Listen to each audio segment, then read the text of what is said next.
Hey y'all, it's Candace. If you don't know me, I blog over at Little Steps Big Happy.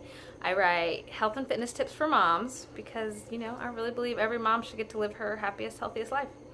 So today I wanted to talk about something that I come across pretty often, and that's you should exercise regularly. You want to exercise regularly, but you don't. You just can't stay consistent. Maybe you're gung-ho for a week or so, and maybe even 2 weeks, and the next thing you know, you fall off the wagon. A few weeks goes by, and you're kicking yourself because you didn't follow through with your plan like you wanted to. And then I see a lot of people who are like fiercely hunting on Pinterest, like maybe if I find this magic exercise routine, this is going to be the one that I stay committed to. This is just what I need. I just needed that magic workout routine, and now I'll be able to stay committed. And then often that kind of doesn't work out. So today I want to talk about 3 reasons why you don't exercise consistently. Reason number 1. Oh wait, before I get started, I want you to know that if this is a problem you have, there is nothing wrong with you. You're not broken, you're not lazy, you're not undisciplined, you're not too old, you're not too out of shape, you're not too busy. Whatever thoughts that you have in your head that are telling you that I just suck at this, I can't do this, I want you to let them go.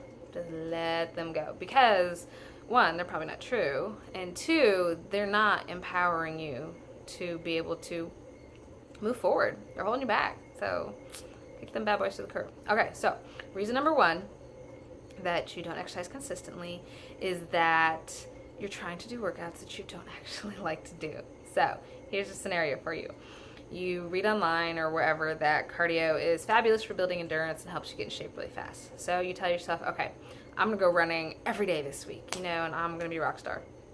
So you go for your first run, and it sucks, and you think you're going to die. And you're like, oh, that was terrible. But hey, it'll get better, right? So then you keep going, and, by day 4, you're sitting there secretly thinking about burning your running shoes so that you don't have to do it again. And, by day 5, you're totally over it. And then a few weeks from now, you're looking back like, man, I just don't know why I can't stay committed. And, let's start off with the fact that that's miserable. It don't matter how much you tell yourself you should be doing this. If it feels absolutely terrible, you're not going to want to get going. So I want you to kind of think about the fact that, there's no rule, there's no law that says exercise has to be terrible. It doesn't have to be miserable in order for it to be effective. You can go do things that you enjoy. Go for a bike ride. Go try out a Zumba class. Go for a walk with your kids. If that's the only thing that you're like, hey, that's the only exercise I can think of that I would enjoy, do that. Start there. Later on down the line, if you want to try experimenting with other stuff, okay, but when you're really trying to develop that beginning habit, do something that you actually want to get up and go do. Okay, reason number 2 that you don't exercise consistently is you're trying to do things that are too hard for you. You're trying to do workouts that are too difficult. So here's another scenario. You're hunting around for workouts and you find some program and it promises you're going to lose 15 pounds in 2 weeks. For the record, that's a little unrealistic, questionable as to whether or not it's good for you. But I know when you're looking up stuff, hey, that sounds good. And maybe you think to yourself, if I only get half those results, I'll still be happy. So it's fine. So you try out the program and you're a couple days in and it's hard and you're just miserable and you're so sore that you can't even get up off the couch without groaning and holding on to something. And so, odds are pretty good. No matter how much you want to do that, every muscle in your body is begging you, please, please don't. And odds are also pretty good that the first bump in the road to your workout routine, your motivation's going to hit the road and you ain't going to see it for a long time. Okay? So let's think about that.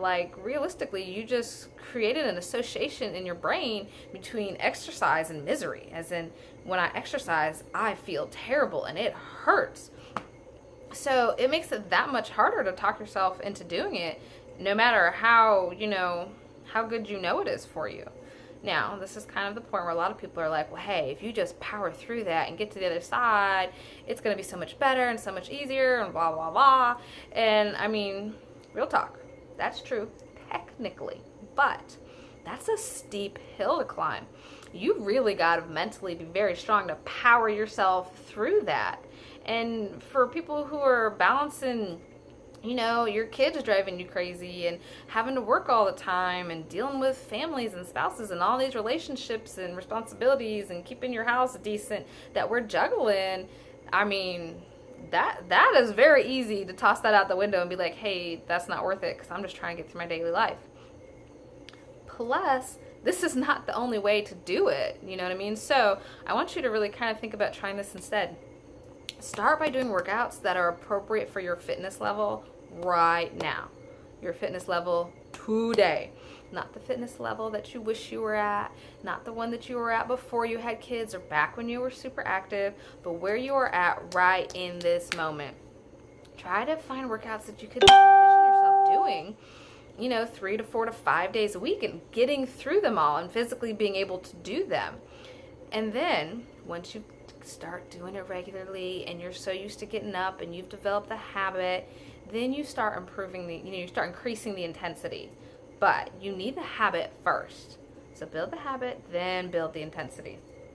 Okay, and number 3, the last reason that you don't exercise regularly, even though you really want to, is because you're relying on long-term results to give you short-term motivation. So think about it. I mean, exercise is great, but if you're doing it every day and you're relying on the proof that it's working to keep you going, you might be waiting a while. Like, here's the thing, that could take weeks, maybe longer for you to really see visual proof that it's working. So come on now, ladies, that's a long time, like a really long time to be waiting for some or relying on some feedback to keep you going. Now, I mean, there are other great benefits to exercising rather than just being able to physically see it in your body. I mean, you're going to feel better, your mood's going to be increased, you're going to have more energy, you're going to sleep better, you're going to feel like you all that in a bag of chips. But even that can take a few weeks to kick in, especially if you're new and you haven't really been working out much. It take a few weeks for you to be able to notice and see that your body feels better when you exercise versus when you don't. And then it might even take a little bit longer than that for that to be motivation enough to get up and get moving. You know, if you have a bad day or your kids keep you up all night. Okay, so what really helps with that is to build in a reward system for yourself. Train your brain to see the benefit in this in the short term.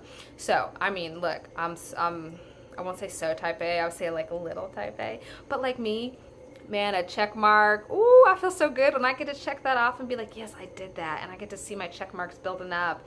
And that's my visual proof that I am putting in the time and the effort. But I mean, if you need something else, like, look, here's an example. You want to work out 3 days a week. So you plan it out, you know, you check off each day that you do. And then at the end of the week, you get yourself a little prize. Like, I don't even care what it is. Get yourself a book. Look, I say that, not food related. Not food related. Don't reward yourself with food, ladies. It creates bad habits. Anyways, so go buy yourself a book. You know, go window shop some really cute clothes that you can't wait to get into. You know, I mean, look, 30 minutes of me time. As in, look, I did all my workouts this week, so them kids are yours for the next 30 minutes. You know, peace out. Whatever motivates you, something that you really look forward to, use that as your reward for exercising. And then next thing you know, after you've been doing it a little while, you're not going to need that anymore because the other benefits are going to kick in and you see how much better you feel when you get it done.